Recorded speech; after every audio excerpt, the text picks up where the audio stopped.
Hello, Arlinatics! So, last Sunday, gumala ang lola nyo. Super toxic na ang buhay niya. Napakaraming trabaho. So, napagdesisyonan ko na pumunta sa aking pinakamamahal na bayan, ang Luna, La Union. Kung ako ay napapagod sa buhay, dito ako pumupunta para mag-relax. Unang-una, syempre, ang ganda-ganda ng dagat, beach din pag may time. Okay, so syempre pa, nandito ang baluarte. Talagang dinarayo ito ng napakaraming tao. Alam nyo ba na may kwento ang mga bato sa Luna La Union?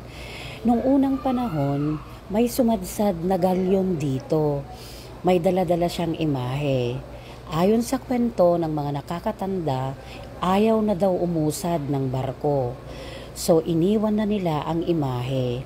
At ang imahe ng Berhen ng Namakpakan na nasa Luna Church ang nagdulot ng milagro sa mga bato na ito.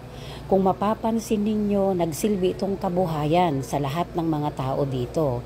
Sa totoo lang, mga Arlinatics, dami nang yumaman dahil sa mga bato na ito. At kung mapapansin ninyo, napakagaganda ng mga bato dito. Wala kang makikitang sand. Okay, so as you can see, ang